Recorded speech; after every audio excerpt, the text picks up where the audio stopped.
Hey, what is up, everybody? This is your boy AJTRIP, and welcome to the game according to me. What a time we are in. We are headed down to the start of football season, which has been great. The last 3 episodes of my podcast, I have been given the rankings for the quarterbacks, the running backs, and the receiving core.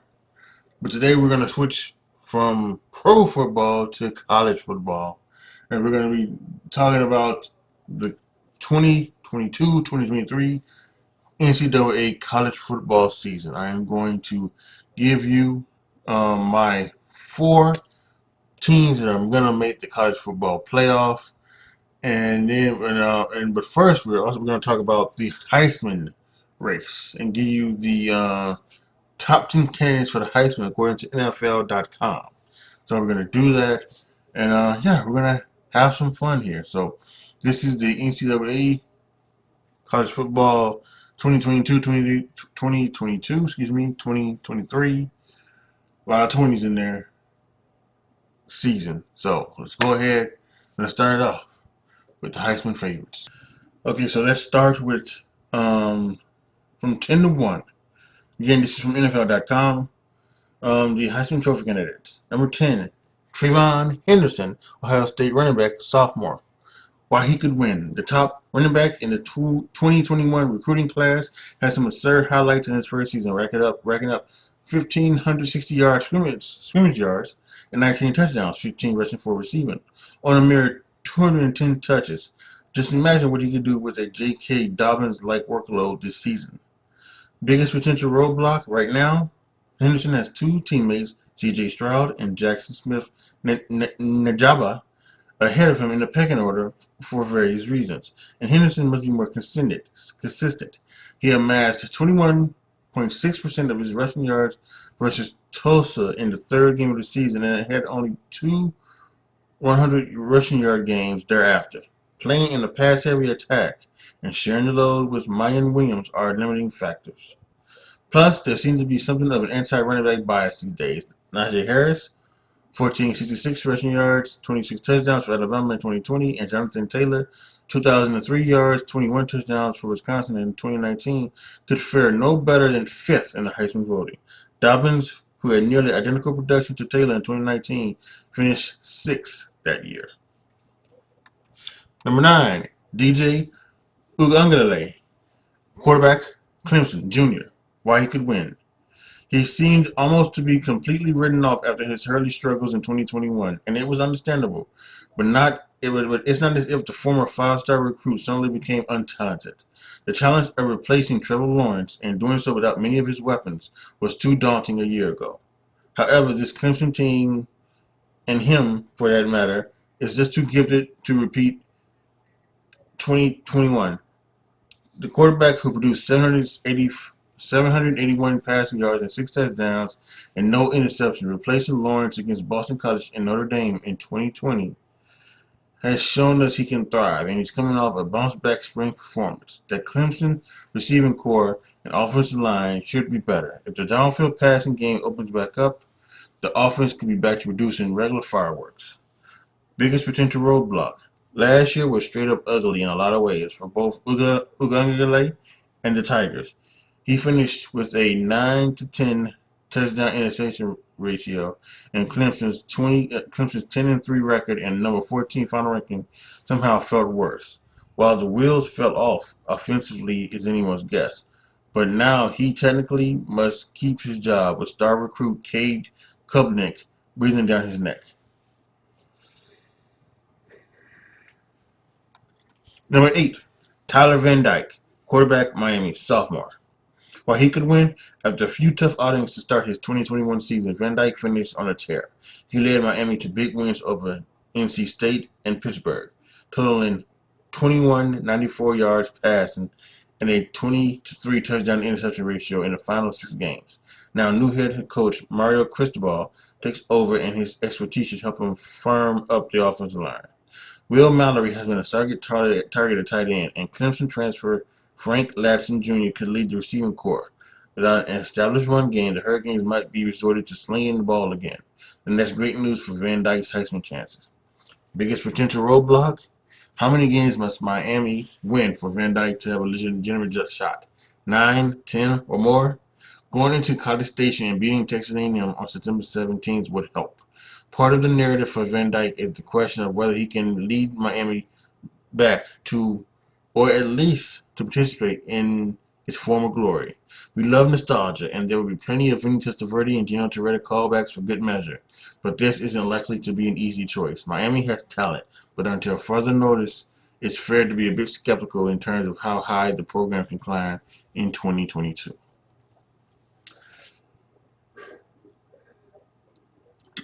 Number 7, Dillon Gabriel, Oklahoma quarterback junior.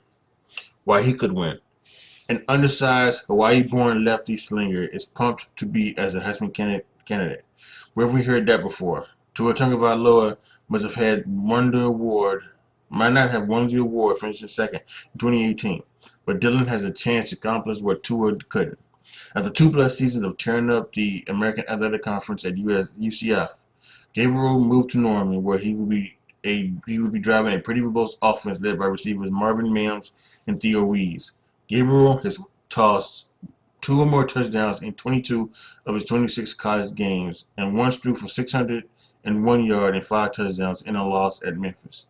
He'll be reunited with offensive coordinator Jeff Lebby, who called plays for Gabriel in his standout true freshman season. Biggest potential roadblock, Gabriel is coming to Oklahoma amid a sea of changes. With a new coaching staff, a significant roster churn, this isn't the same crop of talent that we used to be seeing there. On one hand, a softer schedule of defenses is a benefit towards Gabriel thriving. But if the Sooners drop an unexpected game or two along the way, it could hurt his chances. Heisman voters were thoughtful when dishing out the award to talented quarterbacks in 3 or 4 lost seasons in recent years. See Lamar Jackson and Robert Griffin III. But Gabriel isn't quite the did you see that dual threat playmaker who owns highlight reels. Number 6, Jackson Smith Najaba.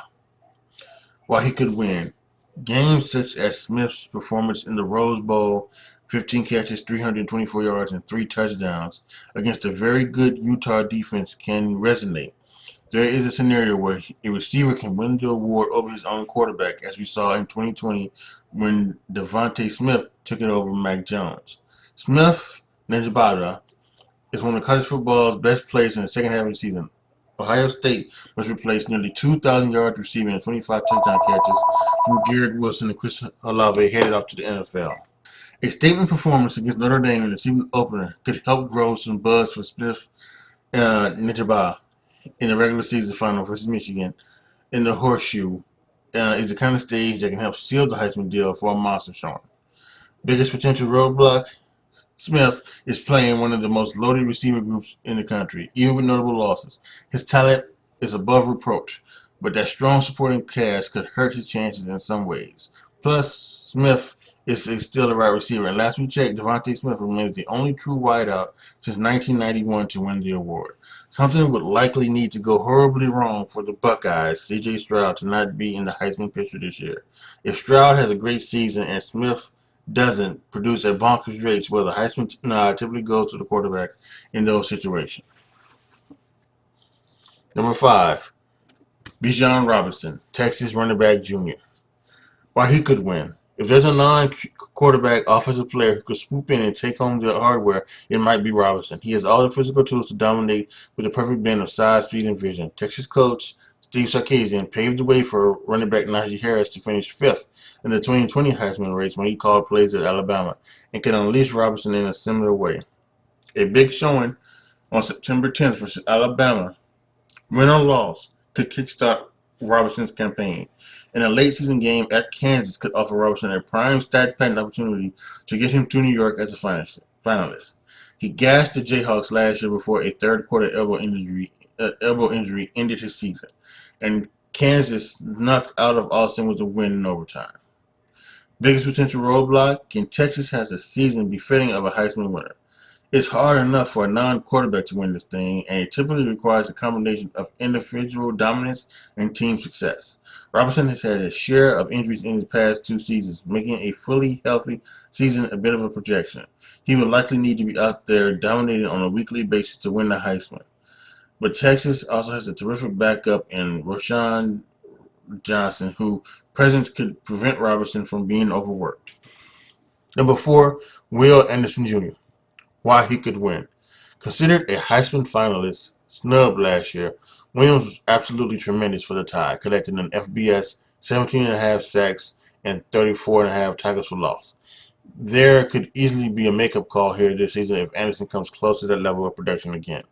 The Crimson Tide defense once again should be loaded, and Alabama's always on national TV. Anderson is as close to a non-QB household name as there is in college football, and a big 2020 season has to at least put him in the Heisman conversation, especially if the Tide make another run at the national title. Biggest potential roadblock: he isn't considered a Heisman favorite on his own team. That would be quarterback Bryce Young.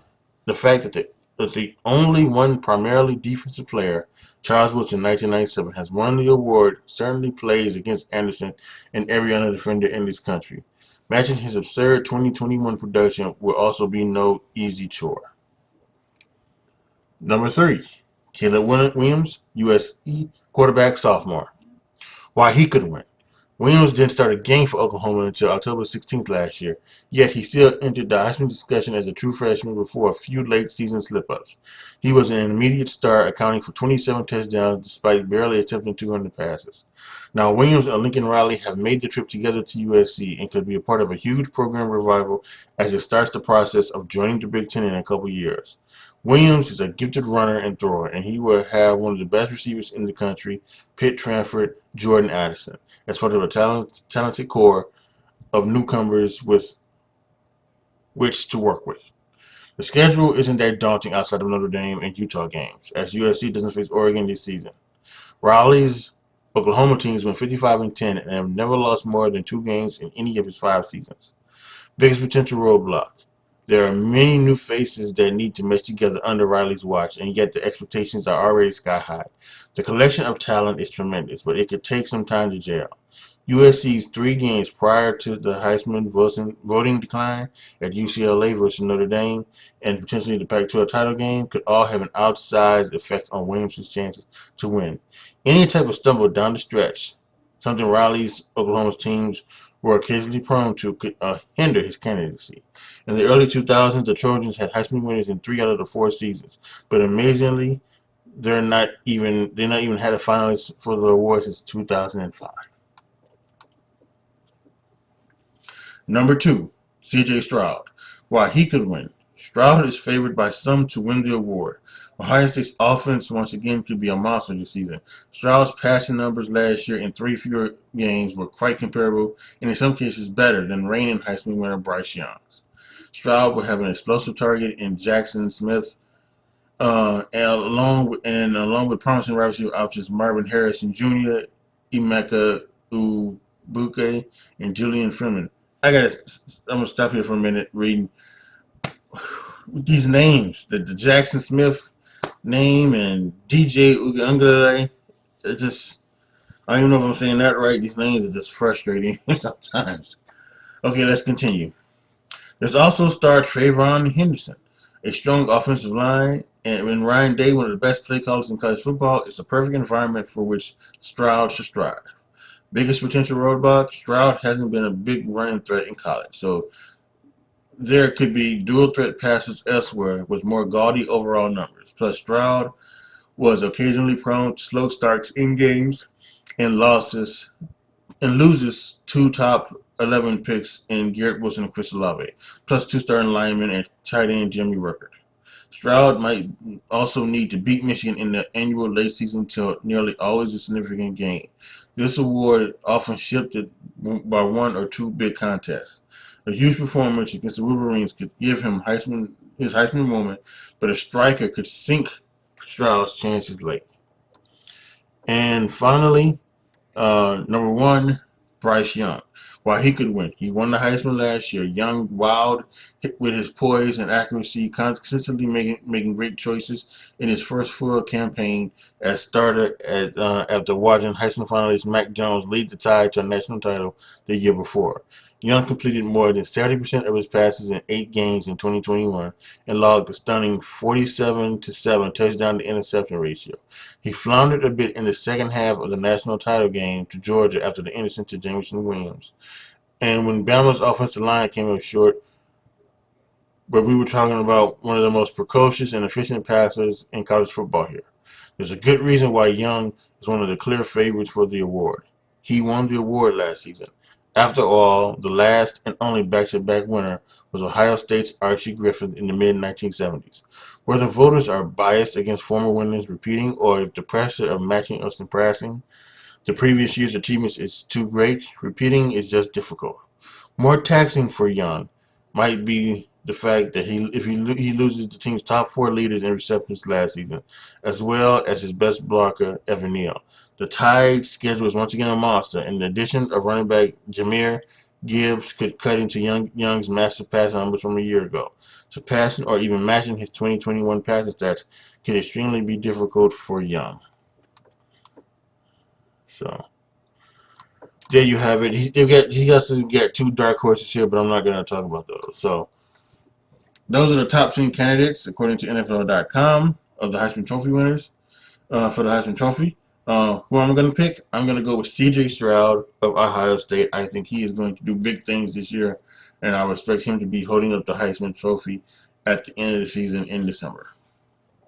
So now let's go and talk about my college football playoff teams. Let's start off with what I'm predicting to be the number 1 seed, the Ohio State Buckeyes.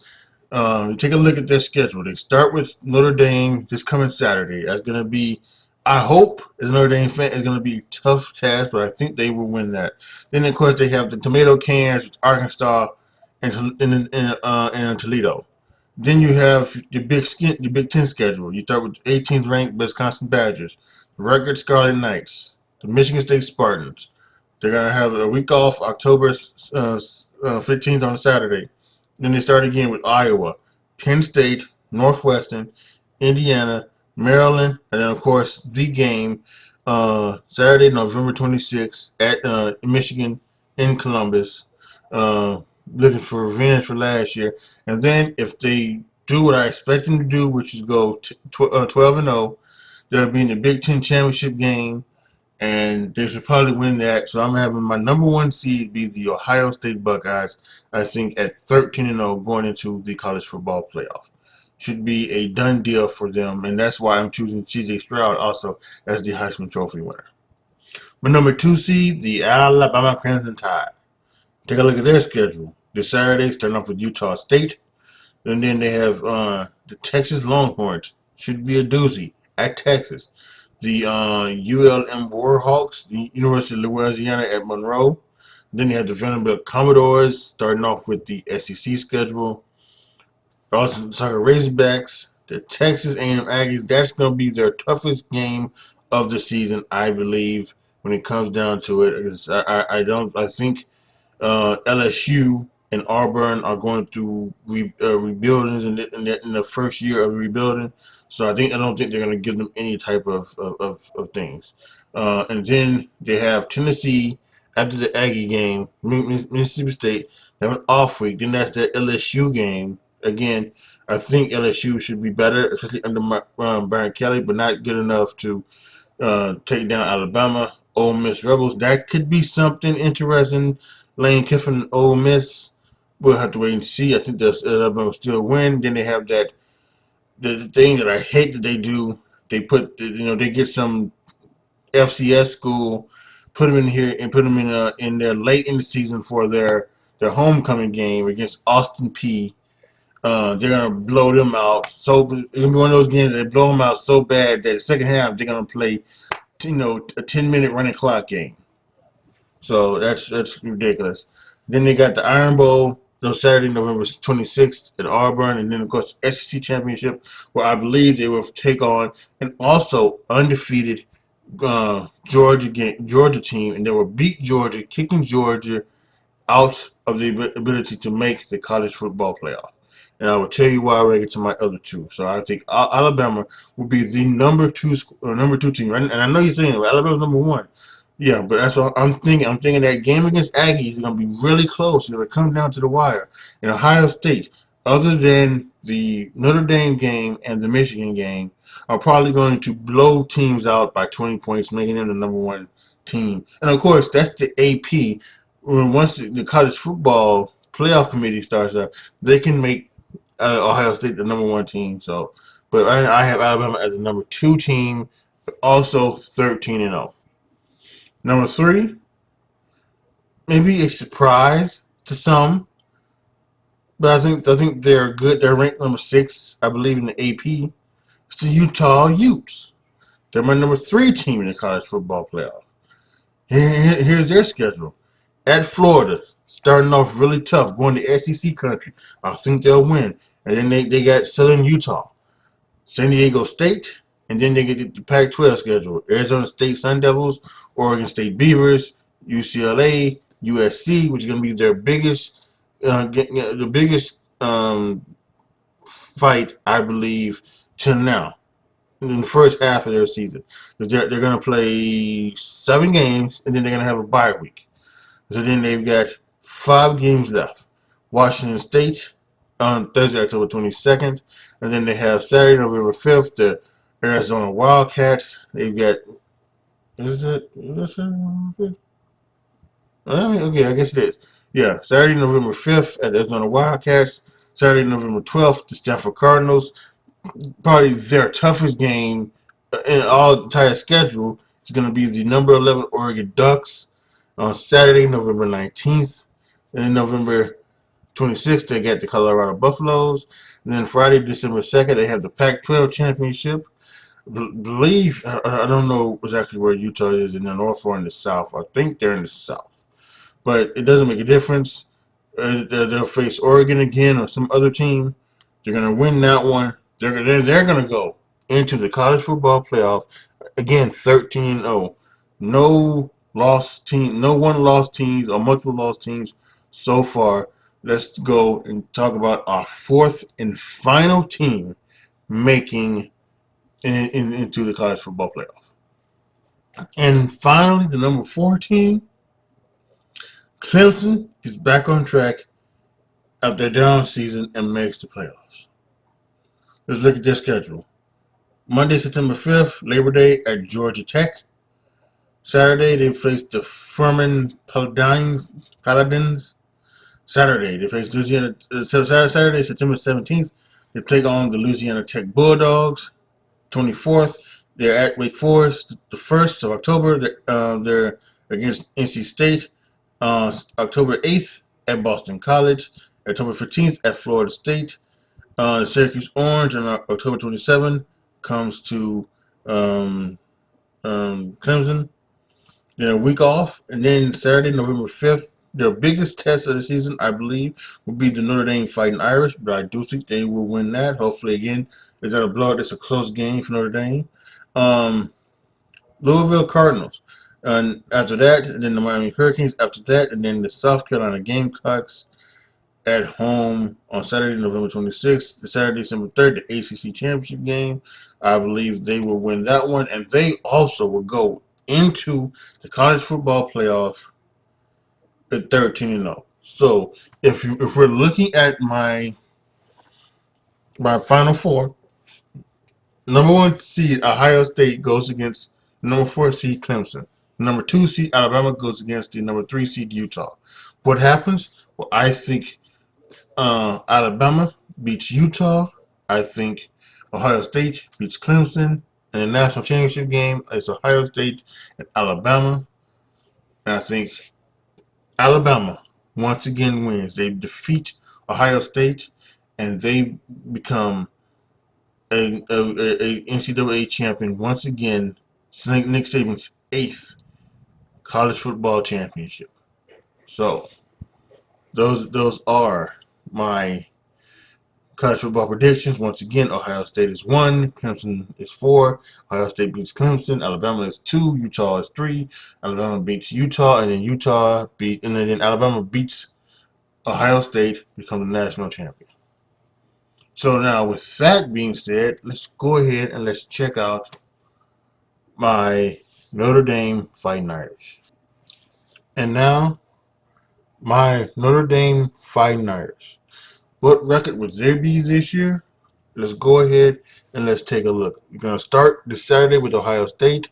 I'm hoping they give their all and keep it close. I hope that they can prove people wrong with the 17.5 point underdog bullshit. But I think they'll lose to Ohio State. I have them beating the Marshall Thundering Herd on September 10th, beating the California Golden Bears on September 17th, beating North Carolina on September 24th, and then a week off, and then they play the BYU Cougars on October 8th. I think they'll beat them. They'll beat the Stanford Cardinal October 15th. The UNLV Running Rebels at October 22nd. The Syracuse Orange October 29th. They have a date with the Clemson Tigers that we just mentioned on Saturday, November 5th. They will lose there. They have on Saturday, November 12th, the Navy Midshipmen. They have the Saturday, November 19th, Boston College game. Their homecoming game, I think, will be then. And then, of course, they'll go out to USC and face the Trojans. I'm gonna say they're gonna win that one. They're gonna win that one, beat the Trojans.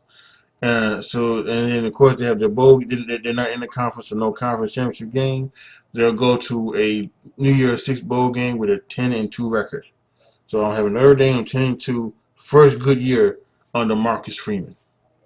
All right, so that is it for my college football preview. I want to thank everybody for listening and watching. If you are watching on YouTube, please make sure you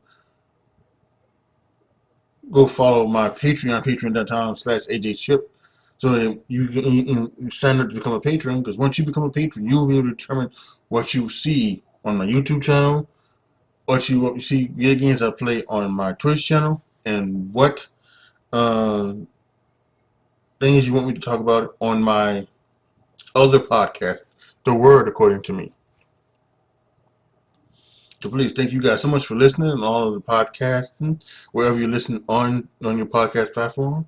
And for those of you watching over on YouTube and listening on YouTube, again, thank you for watching. Post any comments down below that you have. Tell me what you guys think. Give me your predictions on the college football season. Like the video, share the video, subscribe to the channel.